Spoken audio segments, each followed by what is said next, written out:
Here. Present. Commissioner Dale Here. and President Coleman. Present. Would you care to join me in the Pledge of Allegiance? Yeah. Start yourself good. I pledge allegiance to the flag of the United States of America and to the republic for which it stands, one nation, under God, indivisible, with liberty and justice for all. All right, thank you. Do we have a report on closed session? Yes, no reportable action was taken during closed session. All right, thank you. We'll move on to public comment. This portion of the agenda allows the public to speak to the board on various issues not itemized on this agenda. A member of the public may also request that a matter appearing on the consent calendar be pulled and discussed separately. Pursuant to the Brown Act, the board may not take any action on any item that does not appear on the agenda. Each speaker is limited to speak for a period of 3 minutes regarding each item on the agenda when that time comes up. Each speaker is limited to speak for a period of 3 minutes during the public comment portion of the agenda regarding items of special interest to the public not appearing on the agenda. Would anyone care to make public comment tonight? All right, seeing none, let's move on to the consent calendar. The number of items on the consent calendar. Anyone care to make a motion? Move to approve. I'll second. We have a motion and a second on the consent calendar. All in favor, signify by saying aye. Aye. Aye. Aye. Any opposed or abstaining? Hearing none, consent calendar passes. Moving on to communications, reports, and correspondence received. Currently, Yeah, no Mike. correspondence received. All Are you ready for me? Sorry, I'm helping Gary a bit. I said Mike, and I don't know why I said Mike. Chris. No problem. Okay. Okay, executive director's report. So I want to take a moment and talk about our grants. I've gotten several calls and questions about state and federal grants and a little bit of the landscape that's out there. I'm very happy to report that all of our grants are active. For those that are still in contracting, I mean, we haven't executed the grant agreement. The discussions with agencies are recurring, they're positive, they're happening, and the dialogue is very great. So we feel very good about our grants right now, and we could update later on, but for the most part, to address any concerns that have been shared. As of today, all of our executed grants continue to move forward as they should. Those that are not yet executed, we're having the proper kind of communication with the agencies and moving through the process. So, agency community leadership meetings, there are several each and every month. This month, there's been engagement with RCEA, RCAA, the County of Humboldt, the City of Eureka, some of the private groups. Those are more periodic phone calls in regard to projects. A lot is going on right now in the educational world. I'll provide a little bit of an update in just a moment.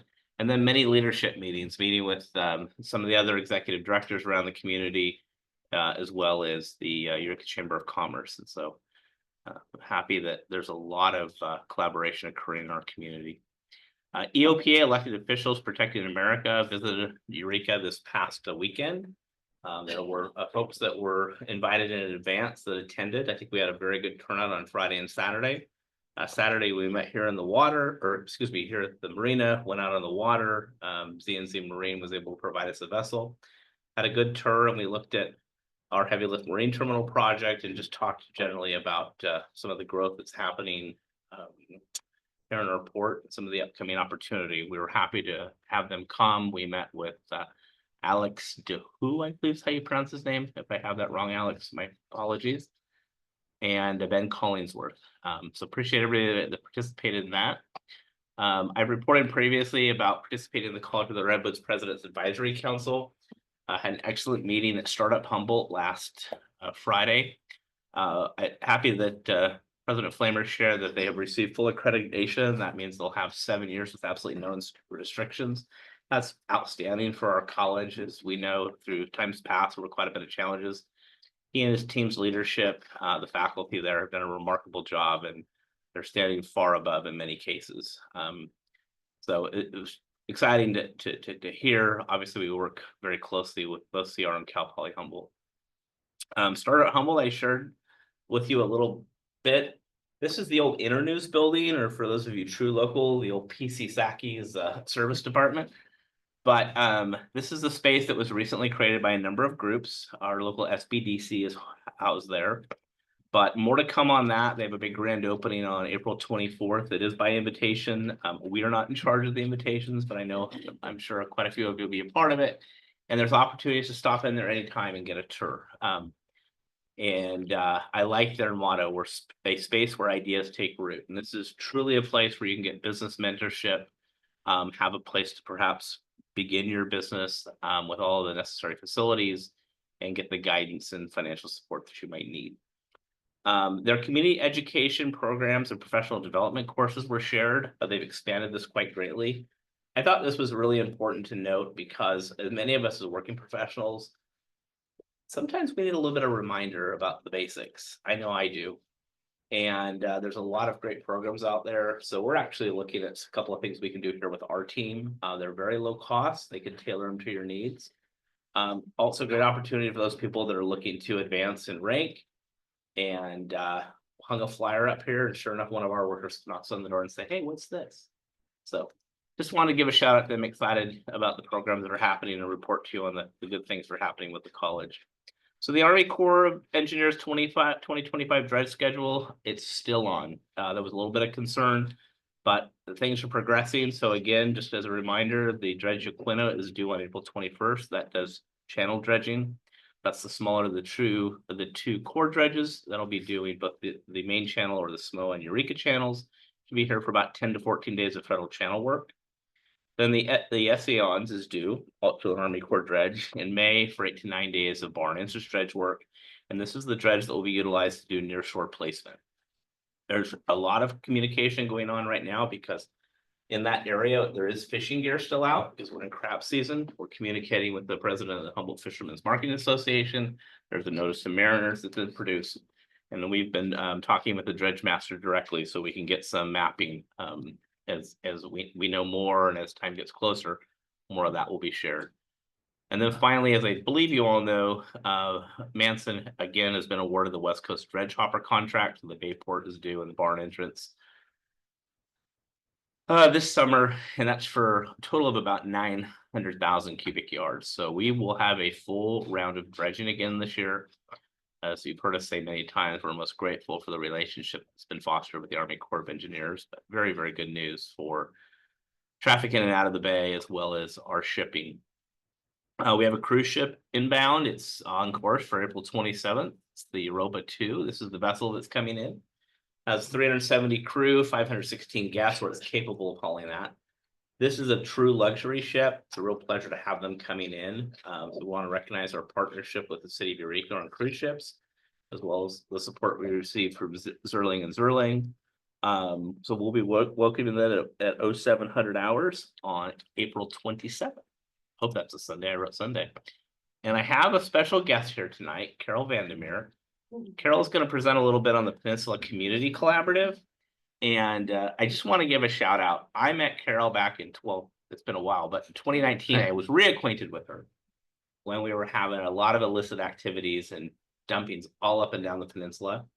And so a young lady by name of Natalie Arroyo, for those of you who probably never met her, but if you haven't, I suggest you do, reintroduced me to Carol, started participating in the Community Collaborative. I want to offer a personal testimony about the quality of the work that's done in this group, the awareness for the community, and that they genuinely work from one tip of the peninsula to the other. If you are a volunteer, if you want to get out there, I would highly encourage you to attend one of the community days, whether it's mural day, native planting, but good stuff. Because we're having a mouse problem, I'm going to advance your slides if it's okay. That's great. Thanks, Carol. All right, thanks. I just thought Chris invited me to give you like a quick overview about the Peninsula Community Collaborative. We encompass the communities of Fairhaven, Samoa, and Manila, and we're really focused about just enhancing the safety, health, and well-being of the residents out of the peninsula. And as you all know, what's happening on the peninsula, so it's really valuable to have us here. So the Peninsula Beautification Project that we've been partnering with the Harbor District on really helped us update and install all kinds of improvements, from murals to having cleanup days. I just wanted to let you know that there is if you just Google Peninsula Beautification Story Map, you can take a little cruise and zoom in and see where we put in, dog pots and signage and murals and all kinds of things. So I really encourage you to check that out. I don't want to take up too much of your time, or I can do a full tour. All right. So we part of what we're doing and continue to do is a campaign to keep the peninsula beautiful. I feel really fortunate to have lived on the peninsula for the last 30 years, and it's a really special place. And so through our campaign, we've had invasive species removal days. Chris has been out there at the sun. We've, worked at improving things with native plantings. Dumpster days, we have one planned, Peninsula Cleanup Day coming up on May 3rd. And so this is the kind of thing we want to continue, even though we're mostly all through with the Peninsula Beautification Grant. Through the support of Special Services District, the number of folks, we can try to keep things going. So, go ahead. Here's some examples of some improvement on the power pole side. We were able to update the Samoa Peninsula Beach access, put in a bike rack, put in dog bags and garbage cans. Because this is, as you know, is a really popular site, and things are looking pretty good. It's just happening for the day. So we have and continue to have lots of ways to engage the community around trash cleanups, dumpster days, celebration. I don't know if any of you've been out to Fairhaven, but one of the places that we were able to put a mural on the Fairhaven Fire Department and repaint that, and worked a lot with Leroy's Airline out in Fairhaven, of course, and got a lot done. We've had some kind of creative ways of engaging the community. We had sponsors for trash and treasure cleanup, where you can actually find treasure, sort of incentives for people to get out there. These are just two examples. As I said, we get people out there cleaning up in Fairhaven. One of the things we started was Adopt a Road out in Fairhaven, and Fox Farm is doing that and collaborating with staff here at the Harbor District that pick up the trash, clean up the trash. And so these are some of the things that are were started with a Peninsula Beautification Grant, but we're trying to keep going. So here's just some more shots of some of the things we've done. One of our big cleanups down at Power Pole site. Here's one of the kids. I told you we had a trash and treasure, and he found these, the local artist had blown some glass balls, and I think actually RDB was one of the sponsors of that to try to make it kind of fun for folks. We do have meetings and talk about all kinds of things on the peninsula. Here's a little tour over at Camden Court down in Samoa. One of the residents has got some ideas and great ideas about how to improve some really interesting historic buildings there. So we were touring there. Yes, there's the fire and rescue. Leroy's been a really helpful part of it all. Here we had, quote, a ribbon cutting ceremony with the mural on the back of the fire hall. And so it just is a really great way to build community. Most recently, we had Troy Nicolini gave a presentation about tsunami preparedness out at the Manila Community Center. I got my Rotary Club involved, and we actually gave away free starter go bag kits and supplies, and we had about 30 people come. Some folks were actually had transportation provided to come from the apartments there in Samoa. So it was really successful, and Troy gave a really big talk. So this is one example. We try to do things on safety, like tsunami preparedness. We do trash litter abatement. Brett Vivian gave a talk about, our water systems and some of the things that are being upgraded there. Of course, we've gotten updates for the wind development offshore and port development, because all of these things are things that the communities are keenly interested in. And one of the things about it is just helping people engage in those things that affect their lives. And most recently, and coming up, oh yeah, there's some fun things. here's another example of the trash cleanups, and there's one of the big vaults that was all tagged, and now it has a beautiful mural on it in the background, so these are some fun results and some of the positive things that are going on. But I was about to say, one of the other issues coming up is, you may be aware that Caltrans is doing an update of their 255 corridor plan. And so we have a little subcommittee of the Peninsula Collaborative called Vanilla Moves. We've been meeting about coming together to comment on that plan that will impact our community. And that's probably one of the top concerns with all the development that's, you know, proposed and going to be happening, is how do we make sure that transportation is safe for all modes, you know, not just vehicles, but pedestrians, cyclists, and so on. Next one. So like I said, this is just a quickie little update. We're continuing our efforts to keep the peninsula beautiful in so many ways. It's a really special place. I was just out in Dunes recently with our endangered wallflower outdoor week. I feel really fortunate to be out there and appreciate the support that the Harbor District has given to keep this really important community group going. I think it's one way that, one of many ways, but one way we can make sure that community voices are heard and supported as things change. All right. Thank you, Carol. Okay, thank you. Appreciate you coming tonight. So as we migrate later in the meeting, we'll be talking a little bit on budgets, but one of the things we have in our budget is a recurring value to support PCC. Without them, we would not have been able to conquer the peninsula in the fashion that we had in 2019 when I began at the district. We had camps and trash everywhere. We were able to work with people that were in camps with absolute dignity and provide resource and provide opportunities. We're able to abate literally just about everything. We've removed vehicles, cars. The $900,000 we received from Caltrans was really remarkable. And there's a great sense of pride out there. So we're really happy that we're going to continue to do that. So we'll be budgeting this year again to support PCC and continue the great efforts out on the peninsula. So thank you, Carol. Thank you all.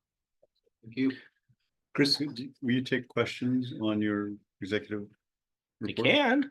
Yeah, can you go back to your agenda slide? What, That for just- me? Yeah, that just had the, Absolutely. yeah, EOPA, that's for my question. Elected officials protecting America. Mhm. Can you just tell us a little bit more about what their mission is? Sure. We extended a welcome to them and showed them around. What are they going to do with that information? Absolutely. So I think it's a relationship under development. Mhm. EOPA appears to be a group of very concerned, informed, and well-meaning folks that want to support projects. They have Mhm. things of special interest. They want to protect water. They want to protect resources. They're very interested in climate change. So I think at this point in time, they've taken a number of stances that are very positive in those areas, and this was kind of a first step at introduction. So right now, we're getting to learn a little bit more about one another.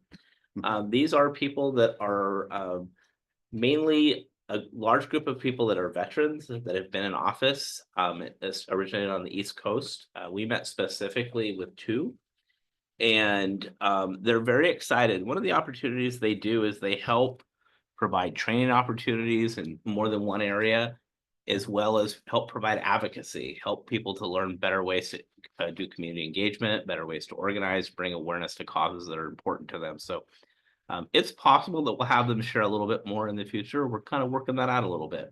Okay, thank you. Absolutely. Not a lot for the development director today. You probably noticed he's gone. He's on a family vacation. But I do want to recognize his attendance and presentation at Offshore Wind Transmission West back in March, not too many days ago. Rob was on a panel. There was some changes in the panel, and he was at the last minute told, "You're the presenter and you're flying solo." And word on the street is he did a pretty good job. So I did want to recognize his efforts on that. Rob will be back next week. Mindy's also gone. She's at the big cruising conference, representing Cruises West, and of course Port Humboldt Bay. So wanted to make sure we gave Rob support tonight. And I don't know, Ryan, do you have a report? I don't think so. We're moving on to the district engineer. I have to advance the slides tonight. Sorry, Mike.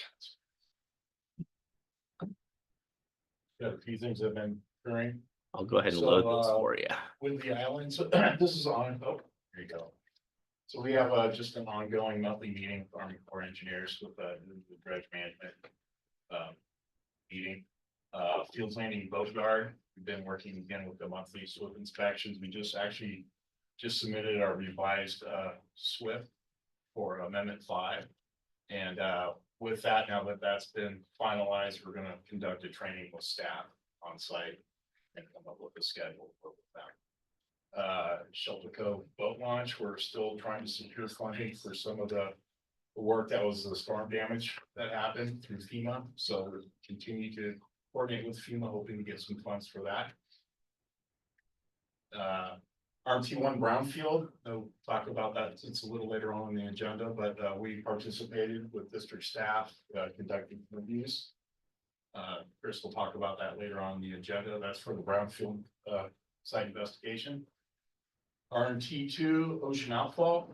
We're now reaching out to agencies. We've been working with the Coastal Commission, but now we're working with the other community agencies and working with them to see what other requirements that they're gonna have as we work on the repair to the ocean outfall and beach nourishment program. And then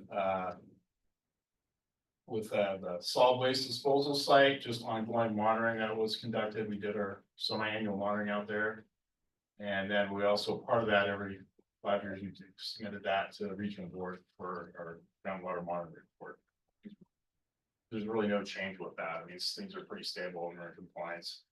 And then with Nordic, we participated in a meeting with the regional board, looking at the monitoring plan for the ocean outfall. So that was approved. So that's really good news. So that moves forward. And then we are working with assessing the elevated water tank that's part of the infrastructure that's out there. And it really hasn't been maintained really. Since the pulp mill has been out of operation. So we just conducted a drone flight to take a look at that. We're working with district staff to secure try and locate the plans on the water tank. We've been reaching out to get some quotes for tank inspection to occur. And that'll be helpful because then we can index that potential cost to repair, maybe look at maybe other alternatives. So we're looking into the elevated tank condition. And then we're also coordinating hopefully next week with Nordic staff and the engineer and then with the planner to kind of outline what are the things that we need to work on and develop a plan for infrastructure for the intake system. And here is just some you can see condition of the tank. Again, in a marine environment can be pretty harsh. So you can just see the drone footage is something just kind of get some eyes on what's going on with that as we try to coordinate and get some quotes for our tank inspection. You can see a lot of let's say the appurtenances, you can see it's been showing a lot of rust. You can see the rust staining, that's the discoloration that you're seeing. So definitely something of issue that we have to address, either maintain it or remove it. So just thought I'd show a couple of pictures from what we got from our drone. Thank you, Mike. Question. Sure, go ahead. Yeah, while you're still at the mic, Mike, I ask you a question. Redwood Marine Terminal 2 outfall, you mentioned Yeah. about trying to get beach replenishment, and we know that the littoral cell is kind of sediment sand starved. Executive Director Mickelson talked about the next, some of the next dredge spoils going to the nearshore cell. How much of that do you expect to hit to the beach, or the other question is, will any of that help protect that outfall, further protect it? It's anticipated that will, again, with Moffett Nickel on the modeling. I'm not a coastal engineer. Yeah, sure. So the concept was, as we all talked about, that being starved, ever since the breakwater, the jetty went in. So putting stuff in the near shore in that system, and eventually we get permitted to place onshore, then you'll see more cycling of that sand depending on summer winter conditions. So part of the task, again, look at our permitting, but then one of the requirements will be some modeling on anticipation of what that system looks like. But it will really help with the near shore placement, and then we'll get real data already. We'll get some sand in the system. Thank you. So actually looking forward to that. Great, thank you. Anything else? All right, thank you. Thank you. Thank you. I don't have anything to report. Thanks. Got it. Okay, I guess moving on to commissioner reports. Nothing for me. All right, Craig? Just a quick, comment. I attended the Samoa Peninsula, group, relative to the heavy lift marine terminal, last week, and it's always good to meet with the community around that, but this time, our development director, Rob, took us down with Adam, down to the marine terminal, and we really got to walk through it. And, it's not the prettiest place. It's an industrial brownfield and there's some use of it, but I thought that was really valuable. To walk the community through what the project would look like from that point of view, of the ground, and especially walking through, I may not put this in the best terms, but sort of, almost an apocalyptic, wasteland where you're waiting for the zombies to come out. I mean, just gave. We call it post-industrial. The post-industrial. I knew there's a better word for it. But it gave some perspective as to how redevelopment of that area, it made more clear some of the community benefits to it, and also made more clear some of the impacts, but both. I appreciated that we really saw both on that tour. And I just want to give a shout out to Amy Jester at Core Hub, just that we're thinking of her. I know she's online listening, so we're thinking about you and wish you the best through health issues. That's all I have to say. Commissioner Newman? A couple little updates about local commercial fishing and actually recreational fishing. I see we've renewed these charter boats agreements with the district tonight in our consent calendar, and one of the primary parts of their business is the salmon season. And once again, for the third year in a row, there's not going to be a salmon season recreationally or commercially in Humboldt County and state of California for that matter. The options that were put out for possible salmon seasons for commercial boats were 10 fish per week for possibly 2 weeks of the year. And you may have to travel further than the 10 fish would be worth to go to the area that was going to be open. So not great news there. The only good news about salmon is the disaster declaration for the 2023 season finally came through, and both recreational charter folks and commercial folks are supposedly going to be getting some sort of disaster relief by mid-June. Although there hasn't been a disaster declaration for 2024 yet, even though there was no season. For Dungeness crab, it's winding down now. And at the same time, due to possibilities of whale entanglements, the season's being closed off the northern part of the California coast outside of 180 feet. Most folks were fishing outside of 180 feet, so the season is basically going to end early. And in some sections of the state, the season is actually going to be closed early because of the possibility of whale entanglements. That's about it for the fishing stuff. I did participate with Pack Out Green Team for one of their trash bashes a couple of weeks ago on a Saturday. And just west of Eureka High in the Gulch, where they've done a lot of work recently to do some stream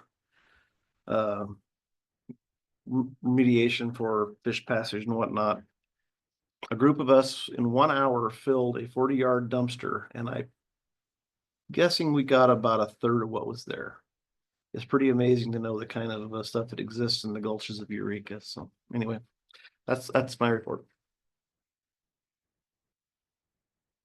Right? Outside of our subcommittee meeting, I don't have much to report, but I will apologize for my early dismissal last month. I'm feeling well. Never happened to me before. I'm fine now. Glad you're feeling better now. And thank you for carrying on the meeting. Get to the agenda. Yeah, thank you, Aaron, for participating in a cleanup. It's always. It's a good thing to do, though. It's a good, I try and do them. I've tried to always encourage my daughter to do Feels them, good. and it's, yeah, there's a lot to be cleaned up. Yeah, various subcommittees. We had a fishing subcommittee. And infrastructure subcommittee. I did get to participate with the elected officials to protect America. When I saw that acronym, I had no idea. There's such a generic acronym that could mean so many different things, but it was an interesting group, and it seems like, yeah, they have a lot to offer and good stories from you know, as Chris said, is founded by veterans who had realized the impact of climate change to global instability and how, you know, that needed to be addressed from that perspective. So that was good to participate in that. Oh, and then I wanted to mention yesterday, went to one of my favorite film festivals, the Banff Film Festival, and it's a international film festival on like mountain and outdoor things, and they had a movie last night on the Klamath Dam removals that was funded by Patagonia and made by Shane Anderson. It's a shorter film that's going to be a feature-length film sometime. And the reason I'm bringing it up is because, you know, a lot of people in the film were people that we meet with regularly regarding our project. And it, even though I'm, you know, having been around here a while, I'm familiar with the stories of what went on in the fish wars and the long battle and how many people put so much effort into that. It was a well done film, and it really sank home of just like the impact that was felt because of that development that had been put in without a lot of forethought, and really like drove home to me like how, you know, with newer development like, you know, that we're contemplating with the heavy lift marine terminal, how much better we need to do than stuff that had been done in the past. And, you know, and I am really proud of the efforts that we're making to do so much better, and I think we can continue to do that. But it really, like, as I was watching that, really struck me just the impact that had on so many generations. So with that, Can I make one more comment? please do. Thank you. I forgot one of the items. I wanted just to welcome to Chambers some of my students from Cal Poly Humboldt who are here. They're in my environmental science class that is environmental conflict resolution, and we just did a field trip on Saturday that's called 6 Miles, 6 Conflicts along this peninsula. And, you know, I only discussed 6 conflicts along the peninsula, and they realized that there's, you know, at least a dozen or more, and you can't really throw a stick in any direction and not run into some kind of project that's being proposed and opposed, or there's some kind of history of conflict in the place. And so it really hit home for them. And I of course I had to bribe them with extra credit to come to a public meeting and write about it. And so they know that offshore wind is on the docket tonight, and they know that there's opposition and proponents and opponents to that. So they're here for a good show. They may be disappointed that we're not at each other's throats about this at this moment, but at least we'll be learning something. Anyway, Thanks. I can try and bang my gavel more now that I know that there's students in the audience. It's going to be entertaining. But move on to unfinished business.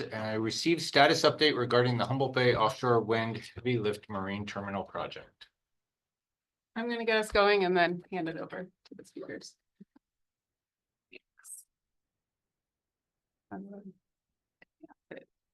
Which one? Push. Or you can use the keyboard, just use the down Or does arrow. it go right into their presentations? Yep. Okay, then I will just say as a reminder, last month so you guys have been hearing from technical speakers about the marine terminal project for the past few months. Last month, the theme was amenities, and we heard from some of the consultant team about trail planning around Samoa, the project and the project site, the Woodley Island Fisherman's Wharf design concepts, and other community benefits. This month, the theme is marine project elements, and we have a few speakers from the Moffett Nickel team to get into that. And I think there was a change in the order, so I'm going to pass it over to Adam. Yeah, sure. I'll give just real quickly. Adam Wagshaw with Moffett and Nickel. I'm one of the project managers on the heavy lift terminal project, and we have 3 speakers tonight. we have a change in order. Eunice is gonna present first. He's gonna present on elements of the hydrodynamic modeling he's doing around the project, particularly focused on tsunami modeling. And he's gonna present the modeling, the inundation maps that he's producing. And just for context, the reason we're doing all that is to inform the design of the site, so it's less susceptible to tsunami, right? Not just to look at how susceptible it is now. And also, of course, it's important to the CEQA, NEPA, and permitting process. And then Shuing is going to present on the wet storage component of the project, which is where fully assembled turbines will be stored, as well as just the foundations. And Miriam's going to present on some structural engineering topics around design of the wharfs.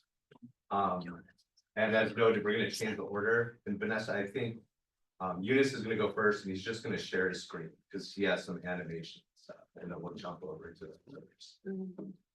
If that works for you guys.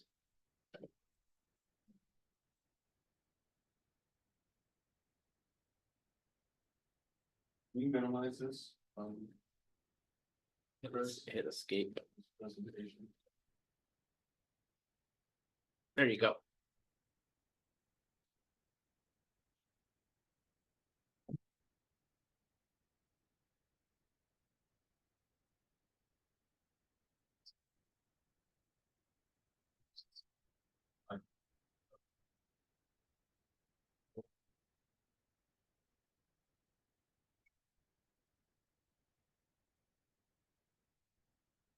He's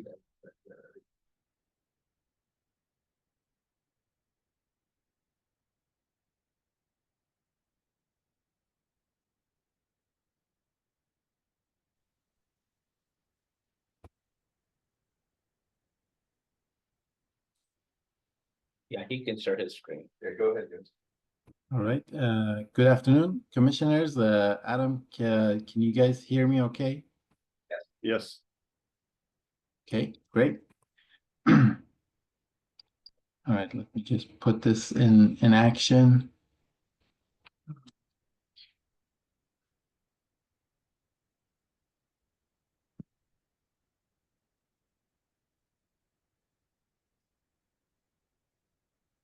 And we're seeing your presenter mode there. I don't know if that's with your notes.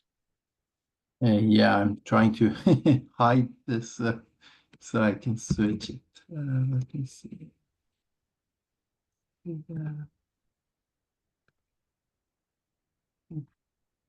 If you go up to display settings, you can usually have an option of which screen to show us. Let's see if I can do it this way.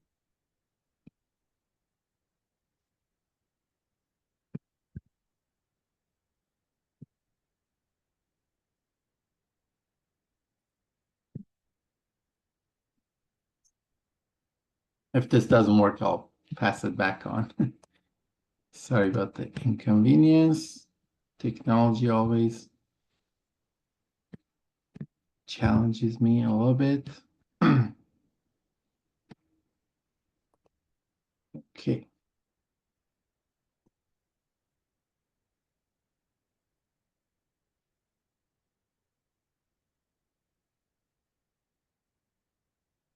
All right.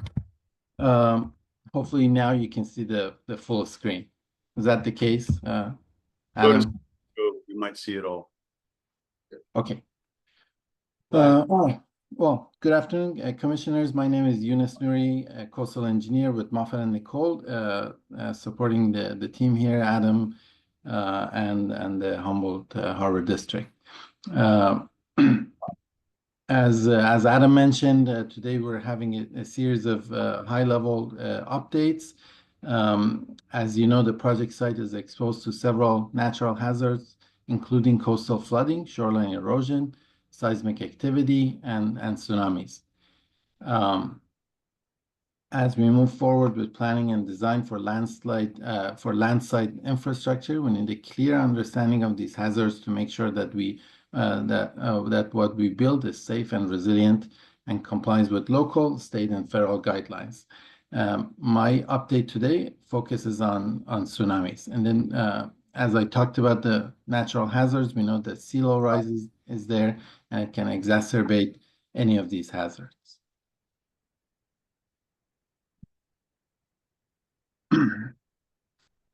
The building code requires us for any landside improvement or infrastructure building to look at and analyze and design for a really rare but extreme tsunami event, something with about a 2,475-year return period.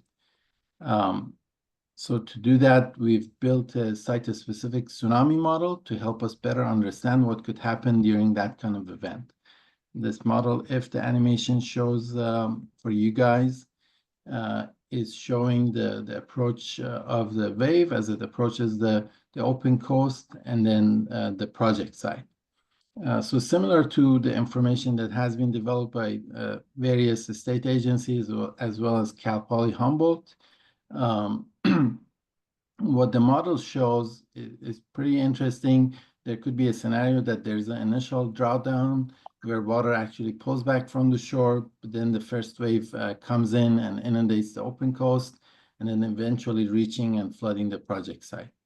Some of the wave energy goes through the entrance between the jetties and then actually reaches the project site, resulting in kind of a follow-up inundation. And then there could be multiple tsunami waves that hit the project site with different amplitudes. Are you meaning to be showing us the animation right now? Because we're still seeing your first slide. Oh, I think it goes slideshows, start show. interesting. So maybe.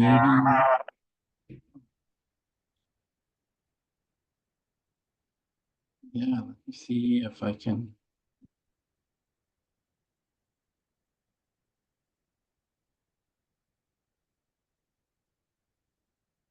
Okay, I think now you're looking at the right. Sorry about that. Okay, so I meant to show you. So do you guys see?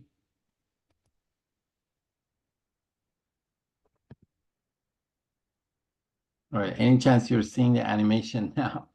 Yeah, it looks like it's starting now. Thanks. Okay.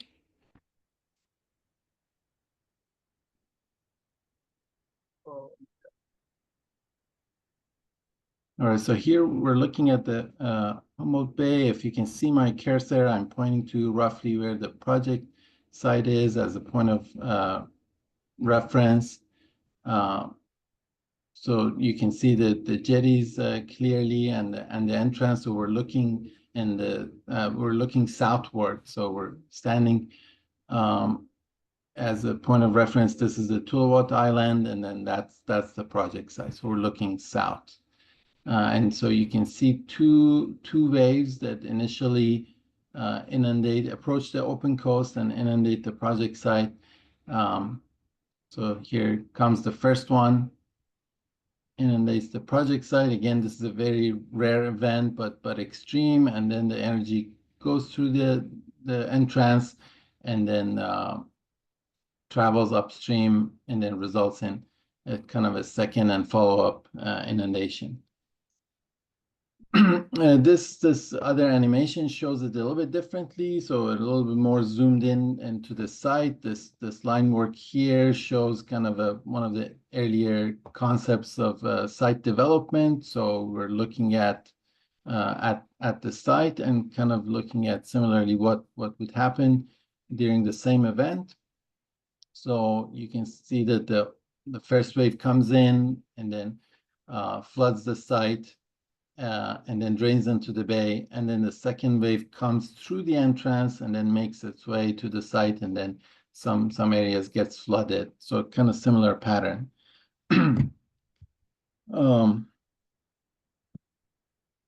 So what this model gives us is the ability to look at different scenarios. So basically, we've built this site-specific tsunami model that allows us as a solid tool to understand the tsunami hazard for the site. And it's going to be really useful as we start testing different design options, like changes in site elevation or layout, to see what works best for reducing tsunami risk. We are working on using these results to inform the design of the upland infrastructure. And I'm happy to answer any questions. Any questions from the commission? Great. Sure, yeah, I've got a couple questions. Was that model, maybe I didn't hear you correctly, but was that model based on current elevations or on the design elevations? Is question one. Question two is what size tsunami event were you modeling? So the ones that I was showing, they are based on the proposed elevations, but we have existing and proposed, and we're looking at the changes. Did that answer the first part of your question? The tsunami.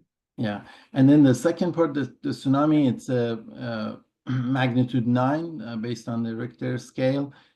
It's along the Cascadia subduction zone and what is defined as associated with the return period of roughly about 2,500 year return period event. Can you correlate that with a wave height? I know that tsunamis are very different than wind waves, but is there a correlation in height? And there's not a correlation with height. That correlation varies up and down the coast. What I can tell you is that the inundation along the open coast varies between 15 to close to 30 feet, depending on where you are, starting from the jetty and then going north. So it really varies spatially.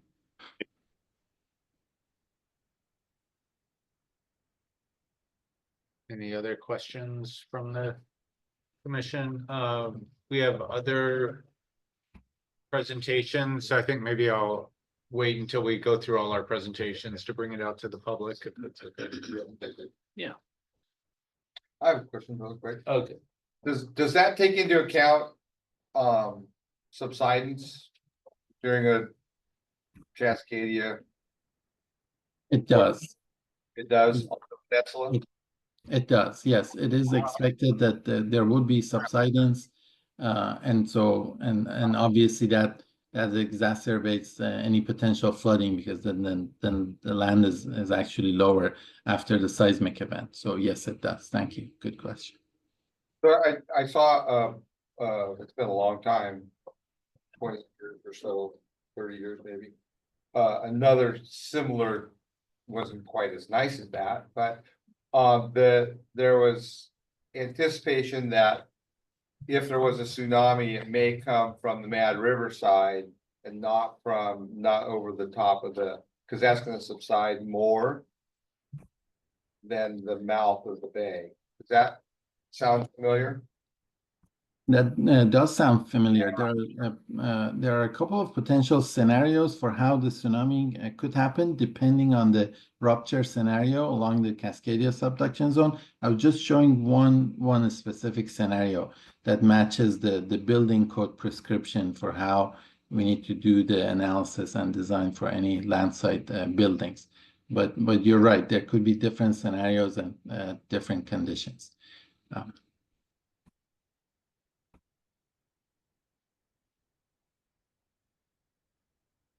Great. Well, thank you very much. Move on to our next presenter.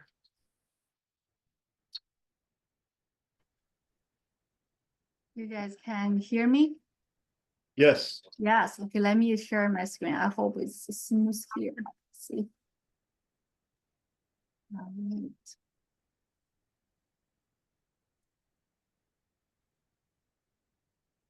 If she wants, we can just put.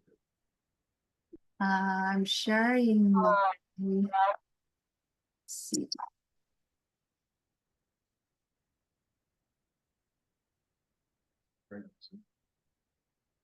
This one. Gary, can you propagate Zoom on the screen for us? Can you see my screen? I'll do that.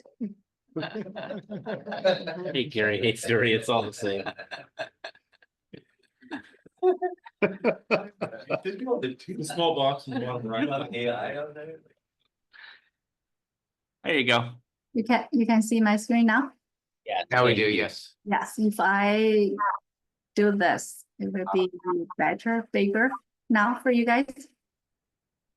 No, it's not right either. It's display setting, right? So. This good? We go to. There you go. There it is, perfect. Okay, that's good, okay. So the next several slides, I'm gonna talk about wet storage, for this project. I'm Xiu Yingxing. I'm a coastal engineer as well to support, the work in the wet storage area. So when I first heard the word wet storage, I said, okay, that must be dry storage as well.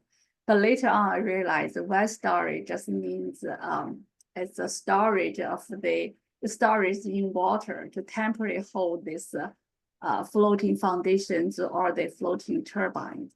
So the wet storage to the floating turbines is more like a temporary parking spot for the parts before they are sold, or a anchorage area for the vessels, so they can drop the anchor and wait for the vessel call at the berth.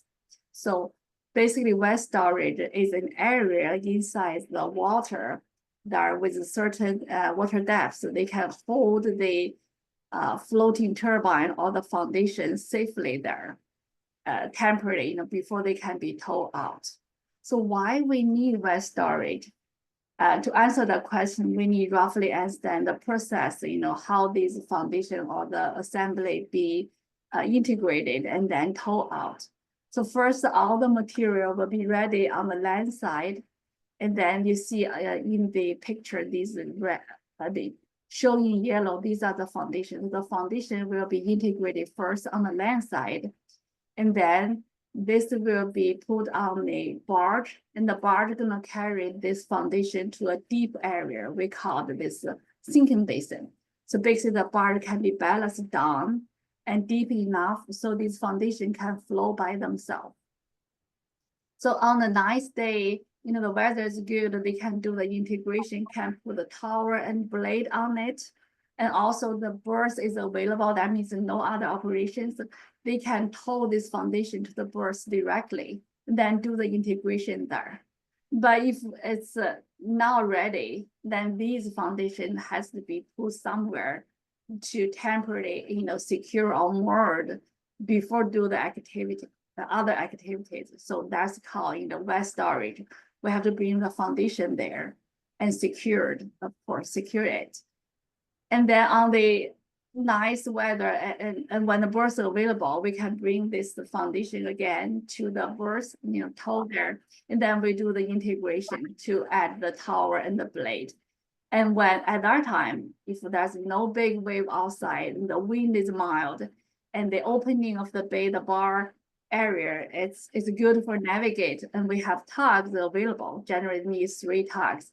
So all these conditions are ready, and then we can tow this beautiful turbine outside, and they can start to work for us.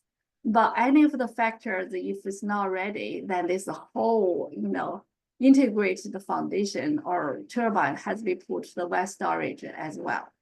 So they have to be safely secured there, during the wind event and stuff. So we have to find areas for the wet storage. So we can go to the next page.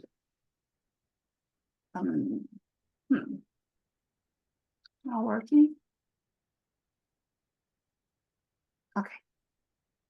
Okay, it's good.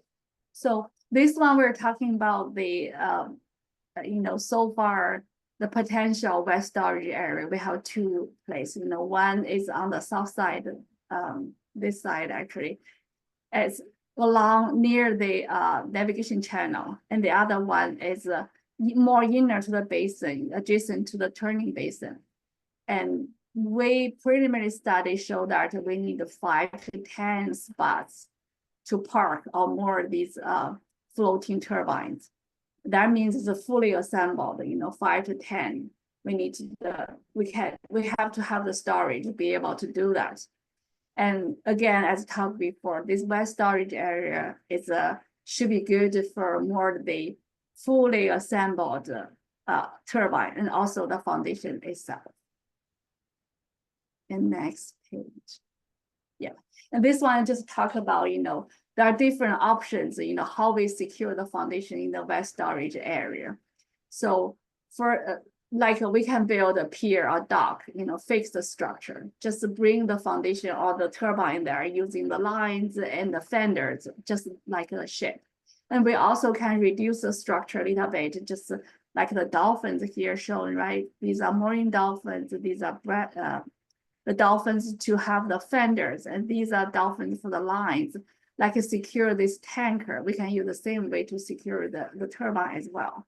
And other options like, we can use a catenary system. Basically, we have a buoy and we have a chain connected and we have the anchor at the bottom to secure. If we only have one buoy or chain system, the foundation may turn around depending on the wind direction. So more area needed. But if we have more mooring buoys, we can secure the foundation there, just not move that much, right? So all kind of options we are evaluating now. And we're evaluating the options based on certain criteria as listed here.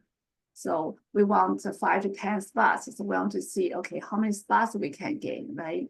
And also some flexibility. We know the foundation could be different size and maybe different shape other than shown here as the yellow color. So we want to make sure we can, deal with all kind of foundations, right? And any environmental or cultural aspect, any concern related with that, we want to make sure we understand, we compare them. And operational wise, yes, do you need a special vehicle or barge, or how long it take to park there and take out? And for navigation, yes, we want to know whether any impact to the navigation, right? Not just the channel or turning basin, also the open area for the smaller ships, they probably can just go directly. And cost, of course, very important, to get the west storage area ready, how much cost, and the operational wise, any special vehicles, all these costs. So we're doing the evaluation now on all the options and following the criteria. So, and later probably we can report the results, but that's for today. Maybe you have a question now, or maybe we can hold the question later after the next presentation. Thank you.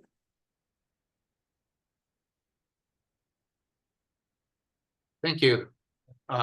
Rick, The man who always has questions. I have so many questions. Thank you, Xing Xing, for that presentation. After seeing a very sobering tsunami modeling, I'm curious about the mooring. I'm seeing, dolphins and buoys and fixed pier options, but I'm wondering about in a tsunami, and we have 5 to 10 of these large turbines in the Samoa Channel. How secure are they? Are we going to have these stacked up against the Samoa Bridge? I mean, what's the worst case scenario? And how secure might they be against that kind of power of a tsunami? Yeah, when we really do the evaluation, we have to think about extreme conditions, right? Not just tsunami, also wind. Because, only when severe weather occur, you cannot move this thing out, right? So we have to design the anchoring system or the structure to be strong enough to hold the wind and certain tsunami, right? We cannot say, okay, the whole island is gone or so bad condition, we still can't be able to hold everything. So there's certain criteria where we're looking at it, and we're going to consider in our, preliminary evaluation or calculation. I would say. So we're still evaluating all these, conditions and criteria. That will be a question in the community, so please continue to evaluate. any other questions from the board? Do we have another presentation? Yes, Structural. Marion.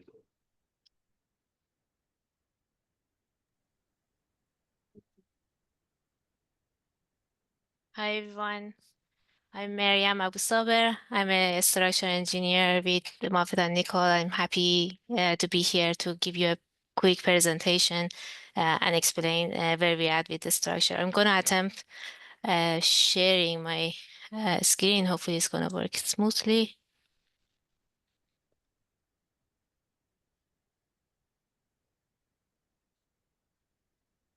Are you guys seeing the presentation? No. Not. It's coming. Coming up. Oh. Come on.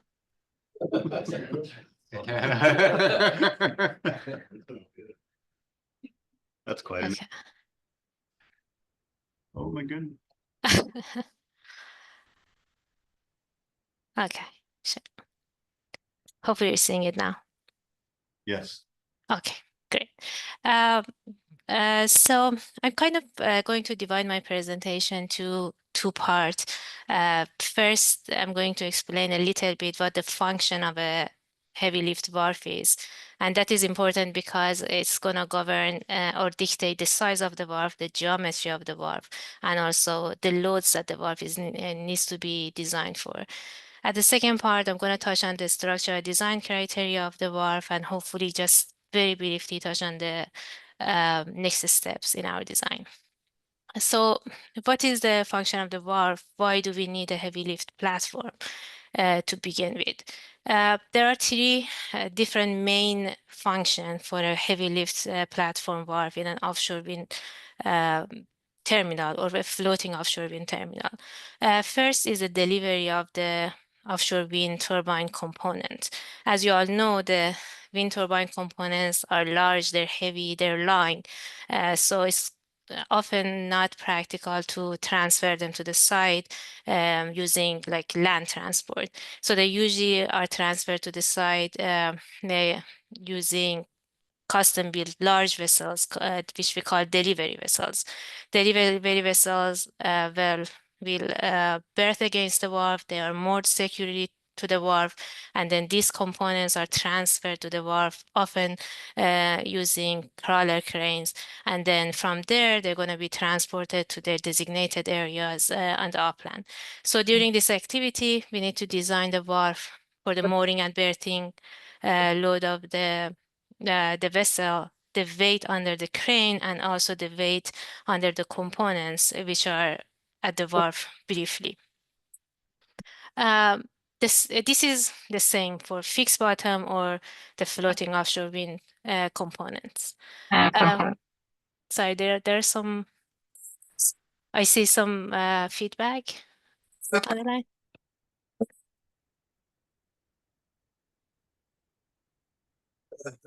Good on our end. Okay. Right. So the next function of the valve, which is specific to the floating offshore wind terminals, are related to the floating foundation. So the floating foundation elements can be fabricated on the wharf, and then should be in that case they need to be transferred to the water. This activity can be done using semi-submersible barges. In that case, the semi-submersible barge needs to berth against the wharf securely, moored to the wharf, so this expensive assets could be safely transferred to this semi-submersible barge and then submerge and come back to the wharf. For this activity, the wharf needs to be designed for the mooring and berthing load of the barge and also mooring and berthing load of the foundation itself. And also the weight of the foundation element itself, which will be applied to the surface of the wharf. The third function of the wharf is the assembly, and this function will put the largest design load on the wharf. So these large components needs to be assembled on top of the floating foundation, which is moored against the wharf. Opposite to the fixed bottom, right now with the technology that we have, we cannot do this in the wind farm. This whole activity has to happen at the wharf itself. So what's going to happen is that the wharf needs to be able to withstand the pressure under the ring crane and also the mooring and berthing load of the foundation before and after the assembly. So with that, I'm gonna kind of move to the design part. So this criteria will establish the geometry of the wharf. To accommodate all these functions, which sometimes they need to happen at the same time, we are envisioning two separate wharfs 17 to 800 feet long and 150 feet wide. And to be able to support the vessels, foundation, and submersible barge, we need a berth pocket with an elevation of -40 NABD. Again, to support these activities, we're going to need to design the valve for 6,000 PSF live load, which is a large load compared to any other type of terminal, say container terminals, and it has a significant impact on the design. The dead load is obviously the load of the loads which are permanently on the structure, the weight of the structure itself, the pavement, which in offshore wind terminals, there are usually dense graded aggregates, the mooring and berthing loads of all those delivery vessels, foundation, barges, and the assembled foundation. And last but not least, the seismic loading criteria, which will be done based on requirement of ASCE 61, which is a manual by the American Society of Civil Engineers specific to the seismic design of the wharf and piers. So the manual has different levels of earthquake. For each level, it has requirement for a certain behavior that is accepted from the wharf, and then has the required criteria for each element that those elements needs to satisfy, so the wharf structure in whole wharf structure can satisfy the required behavior. So based on all this, we're going to determine what the demand on the structure is. To be able to support this demand, similar to all other offshore wind wharf, we're going to need deep foundation. In our case, these foundations are piles.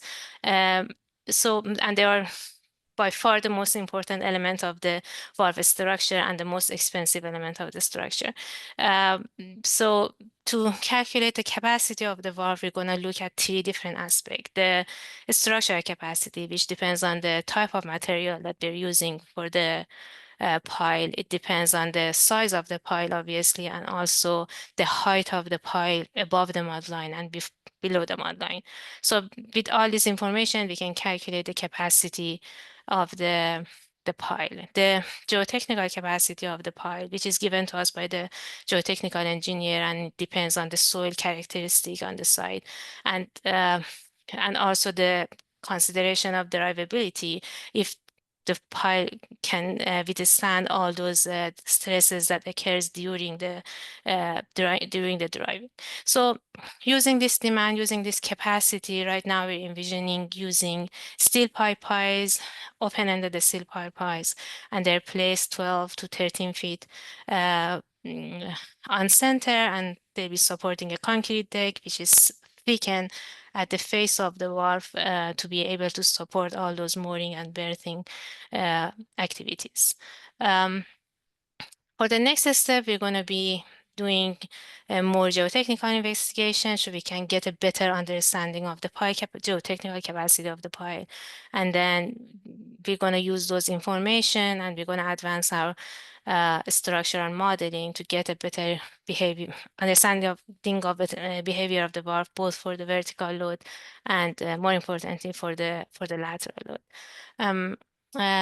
With that, I'm going to end my presentation here. I'm happy to answer any questions. Thank you. Here again. I'll let someone else go first if. Anybody else have I don't have any questions. any questions? Great. Okay, Mariam Abusawar, thank you for that, Sure. that wonderful presentation. I know you're doing really good work. So you mentioned about ships coming in to bring most of all the components really to reassemble these turbines. So the nacelles and the tower elements and the blades themselves. So large ships are going to come and deliver these on the wharf side. And so my question is, how long are they going to be there? And in order to reduce greenhouse gases, one of our goals is to be a zero emission, or work towards being a zero emission facility. Is there going to be any way to plug in those ships to electric, or are they going to, or in all the time that they're there, are they going to still have to keep their systems going by keeping their engines running? So this is a little bit beyond the structural kind of aspect of the design. I know that there is consideration for ship to power, shore to power, shore to ship power, and I think Adam is a better kind of resource to answer this question. Thank you. They will. They'll be cold ironing for the large ships and ship to shore power for small. Okay, great, thank you. What did I say? Yeah, cold iron. Yeah. That's what it said. Well, it's a, yeah. Scary. Do we have anything else? Keywords tonight. Any other presentations or speakers on this We do not. item? Okay, good. Any other general questions on this report from the commission? Anyone from the public care to comment or ask questions on the status update that we received? Well, thank you so much to the speakers for that really detailed information. Very much appreciated. There's no other discussion or questions. I'll move on to the next item. Sure, yeah, go ahead.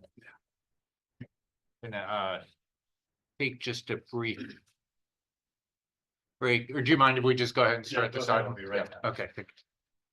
All right, so moving on to item number 11, authorize the submission of a letter in support of proposed Assembly Bill AB 472, authored by Assembly Member Chris Rogers, related to vital port infrastructure state investment. I'll make a motion to support the Second. letter. All right, so we have a motion and a second. Is there a staff report on this item? Sure. So the district's actively working to permit and plan a heavy lift marine terminal, as we've been hearing tonight, and we certainly are well aware from our meetings. One of the unique things that's happening right now is that we have a great deal of support from the state of California. So we're looking to update an obsolete marine infrastructure where we're looking to go ahead and create economic rural development, job creation. We know that it's very likely that wind is going to be our first customer at this terminal site. That's the amount of design and engineering we're putting into it. Assemblyman Chris Rogers has co-authored a bill, AB 472. It's about 25% through the way right now. And what this does is it provides for the governor to put in his budget a plan 5 years in advance to support port infrastructure that will support offshore wind. And so we'd like to submit a letter of support. We were a little derelict on this because we didn't get the sign-on letter in time, but as you can see, Offshore Wind California, Environment California, Port of Long Beach, American Clean Power Association, our Association of Port Authorities, to which we belong, and others, have signed a coalition letter of support. So we'd like to submit our own letter of support in recognition of AB 472, and then we'll also, as this coalition letter is updated, we would join the coalition letter as well. We're at a really vital time trying to figure out how to fund this infrastructure. There's an incredible amount of marine infrastructure that has to be put into service. Referencing again what we're learning tonight, the amount of discovery, engineering, design, and ultimately construction that are going to go into these is extreme. So we do need the investment from the state. We feel that investment from the state will spur private investment. So it is our recommendation that you authorize the submission of a letter, and then on the heels of that, we would join the greater coalition letter when it's updated soon. Great, thank you. Seems like a reasonable idea. Any further discussion from the commissioners on this? Do they need a motion or just a Already got blessing? it.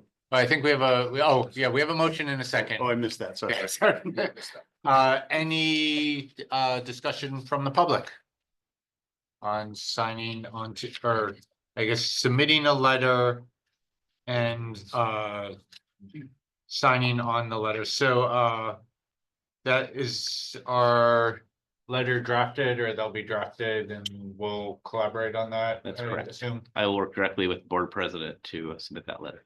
Alrighty then. So we have a motion and a second. All in favor? Aye. Aye. Any opposed or abstain? Hearing none, passes unanimously. Thank you very much. What's our timeline on trying to get that in? Tomorrow. No, we haven't. I'd like to send the They're just letter sign out. a blank middle- piece of paper. Middle of now. next week. I have it well prepared to share with you. Thank you. Okay, thank you.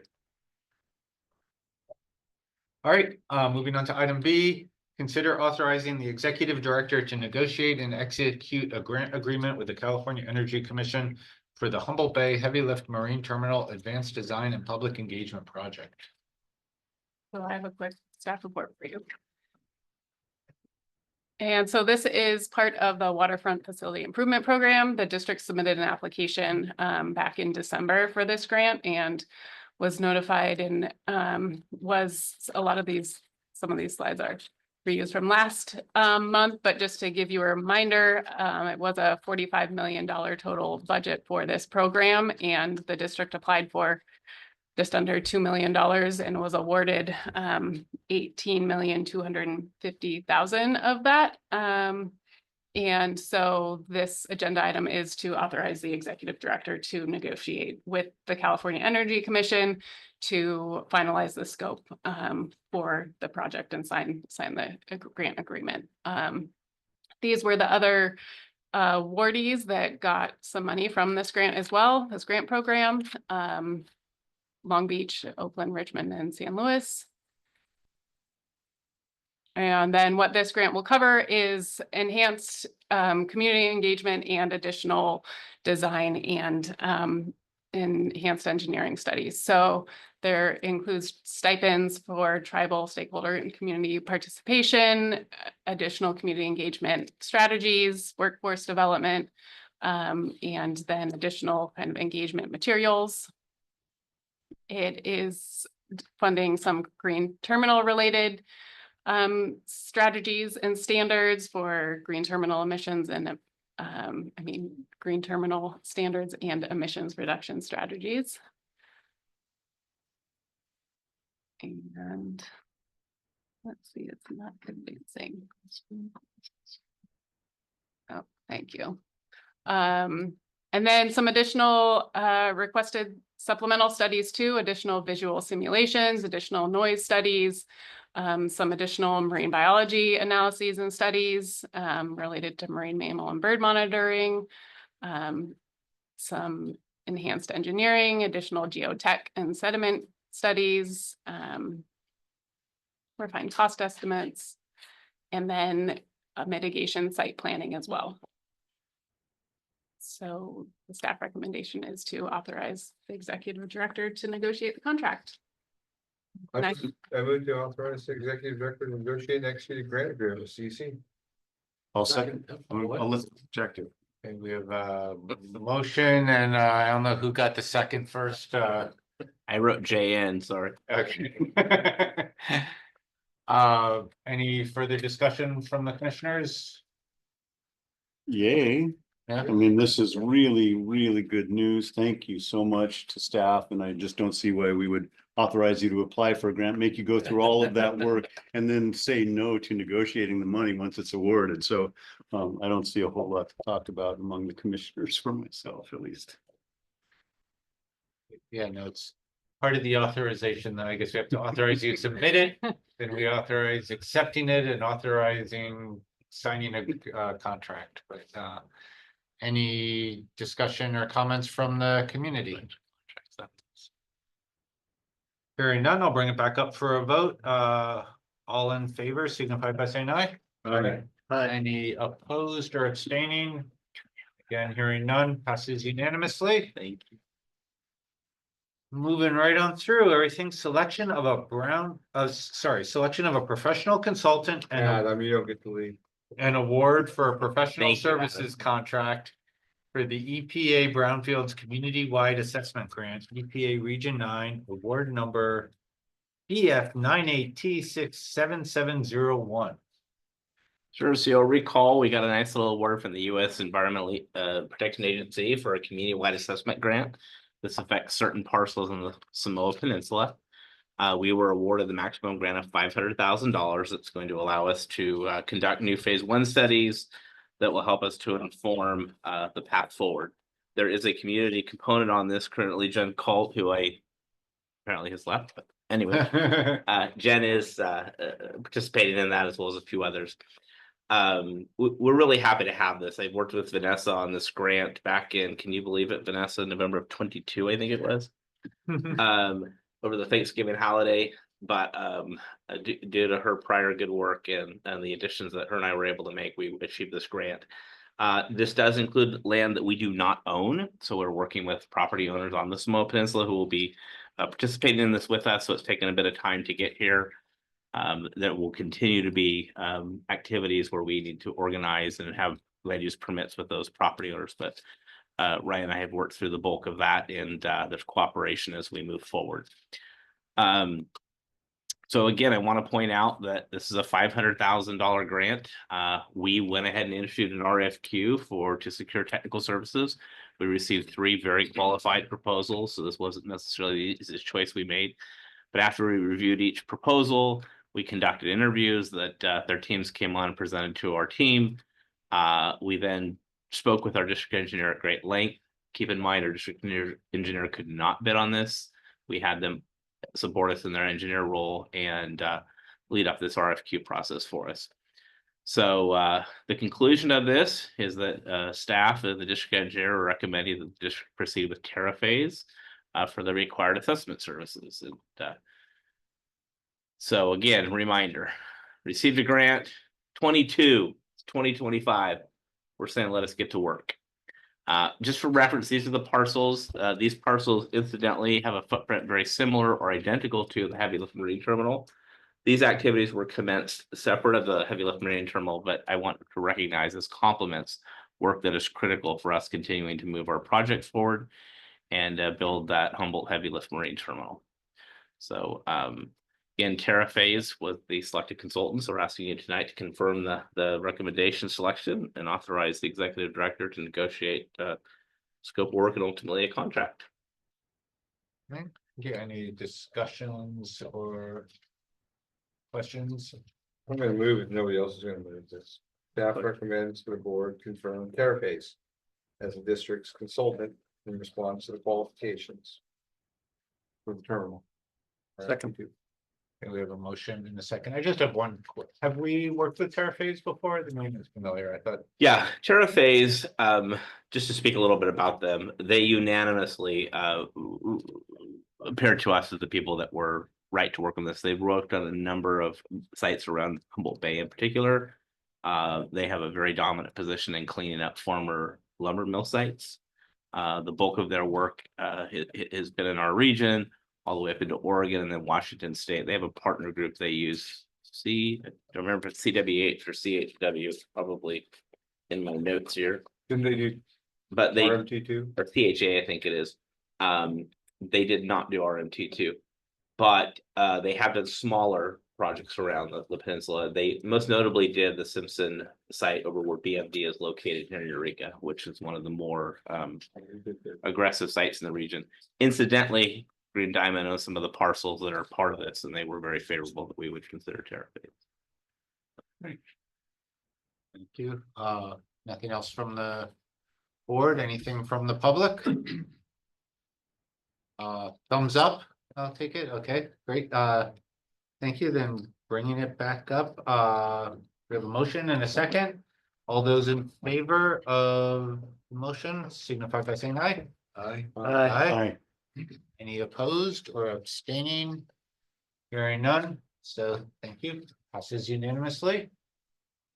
Moving on. We'll make one announcement before we move on. My students, just that they can leave. No, they can't leave. They don't leave.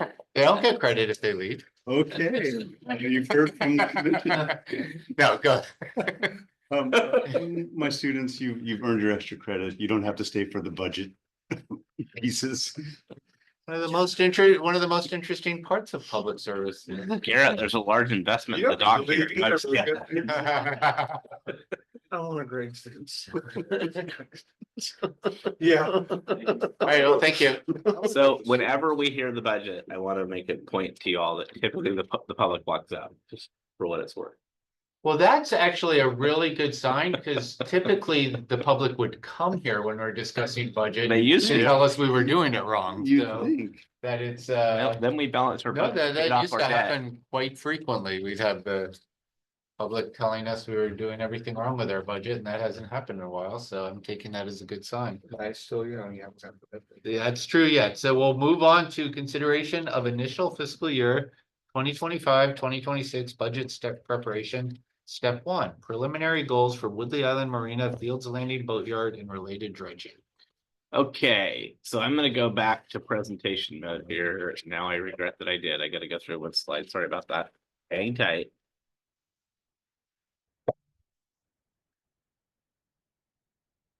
I want to give a shout out to everybody tonight, both Gary and those that logged in remotely. It is always a challenge when there's a technical difficulty, but everybody worked through it well. They were real troopers, and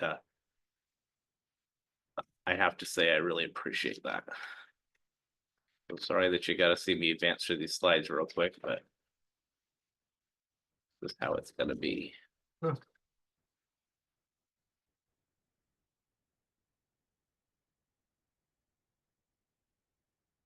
right. So we got money.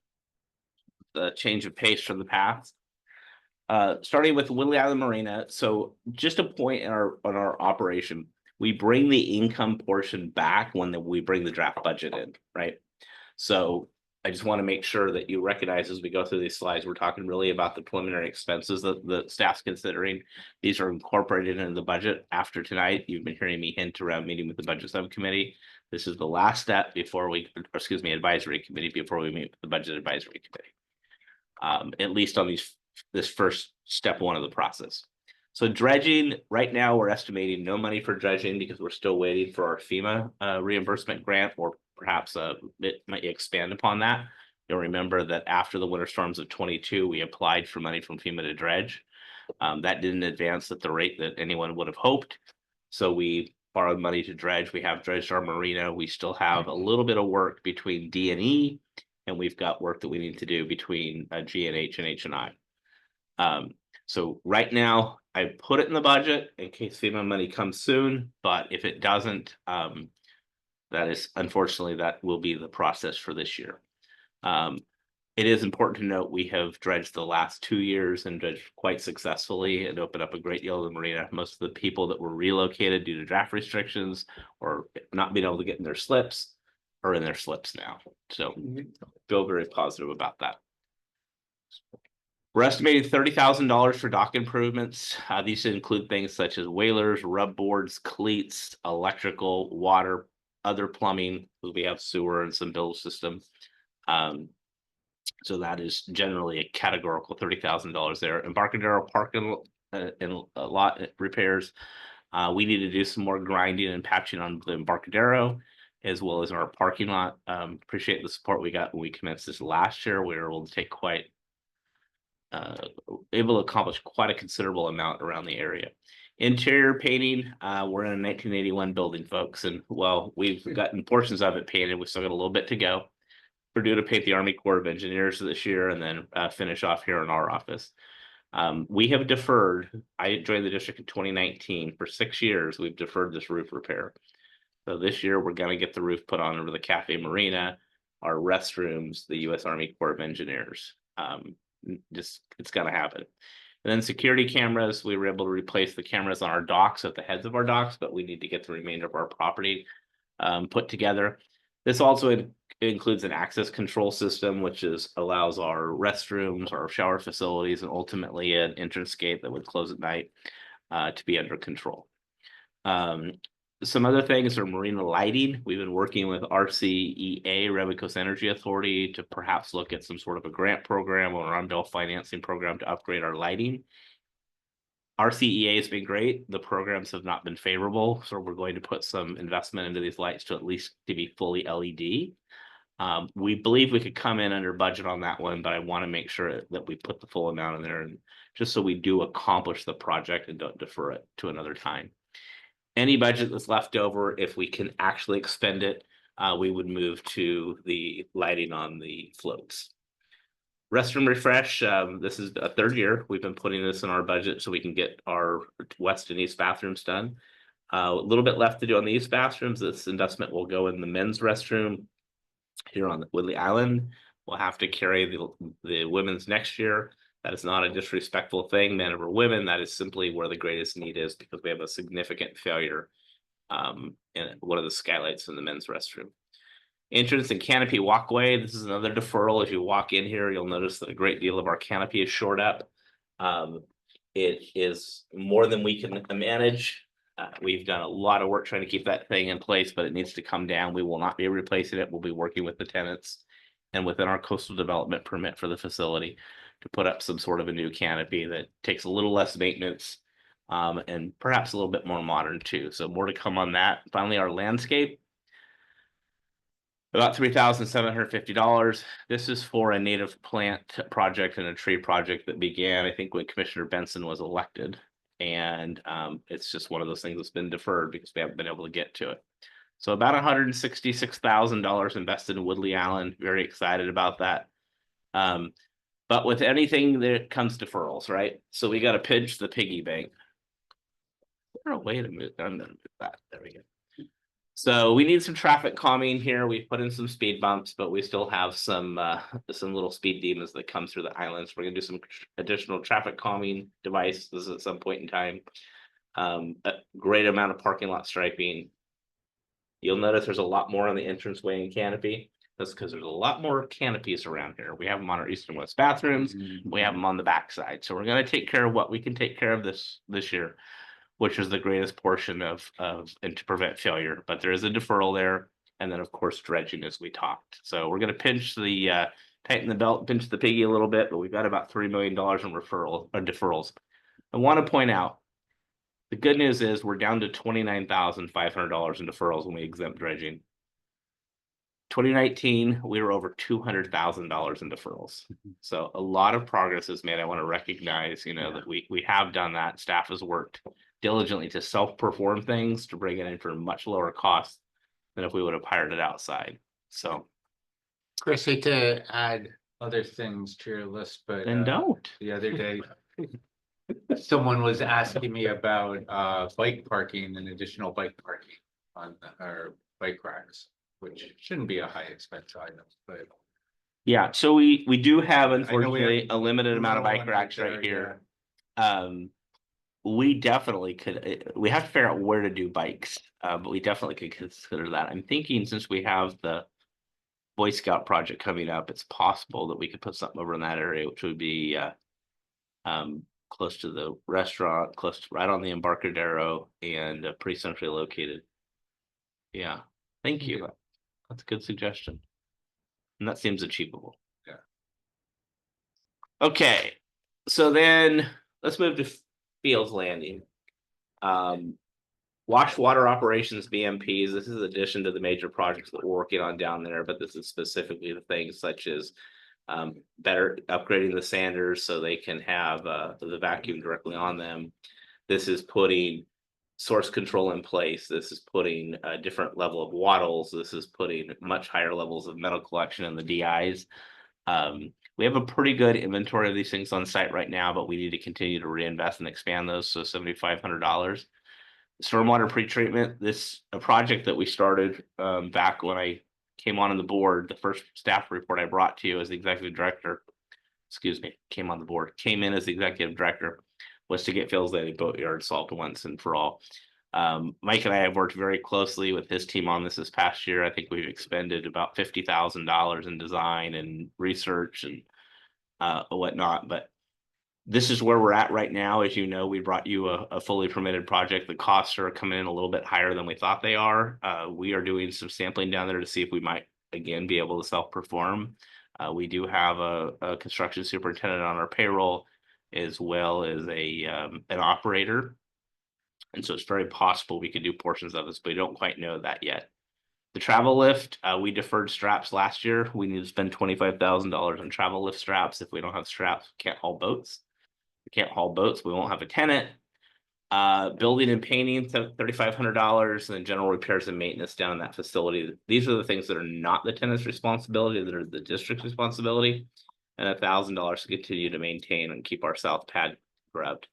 So $264,500. If you take the 225 out of there again, I think if we look back in successive budget years, we had so much deferred maintenance. And so I want to once again recognize and point out that we are, but there's that little belt cincher again. We need to seal the tarmac. We had proposed last year, we started a phase 1 project for $10,000. Well, we're deferring it again this year, unfortunately. The remainder of the site painting that won't be able to do this year. Our travel lift needs tires, but it needs straps more because we can repair tires. We can't prepare straps, and we have no money to dredge and Fields Landing. And even if we got the FEMA money for here, it's not allocated for Fields Landing. So that's something that we're gonna have to work on and see what we can do. So about $48,000 in deferrals down there. But overall, things are improving. I think we're gonna bring a very tight budget in again this year as we did last year. It'll be very honest. But more to come. We've got 3 more of these budget meetings, and then of course, bringing you the final budget for adoption. Great, thank you. It's an information item, but I'm happy to answer questions or take comments. Sure, Director Mickelson, last year, when we were doing this budget process, we decided it was time to take care of Fields Landing. We used words like once and for all in terms of the stormwater treatment piece of it. And so is some of that 225 carried That's what forward that is. from what we approved last year? Yeah, we've moved as far as we can move. Last year, the hope was we started with the design and we want to do the construction, but I think initial estimates were about 150,000. Yeah. I don't know, Mike, if you recall offhand, came in considerably higher than that. Okay. So unfortunately, we had to move it into a new year. It is likely, if we find that we don't have real shallow groundwater there, that we could commence some of this in this year's budget cycle, and there are funds set aside to do that. If not, we may use those funds to do something such as the straps or the travel lift tires. We'll just have to look at that. We also have to work in tandem with our tenant. Our tenant has responsibility for certain maintenance obligations down there. So we need to make sure that he's prepared to invest his portion of the monies as well. I'll save any of my other questions for when Jack and I and staff get together as a budget subcommittee to kind of go through And things. feel free to reach out anytime as well. Yeah. Okay. Any other questions from the commissioners? Or from the public? All right, well, thank you very much for that. Absolutely. We're moving on to our final item. The district draft audit received for fiscal year ending June 30th, 2024. So again, this is just a simple for information only. Want to let you know that we received the draft audit. This is our consultant for many years now, Harshwell and Company. Overall, the draft audit looks very, very good, but of course it needs to be reviewed by myself and our district treasurer. Lindsay's not here tonight. She's very busy with tax season. It's overall, it's a good complement to Mindy's work, and the controls are in place. We don't have any deficiencies whatsoever in the audit, but it's just received, so we need time to review it. We'll bring it back to the board for adoption in May. Great. All right, well, thank you for that. With that, I think we are adjourned.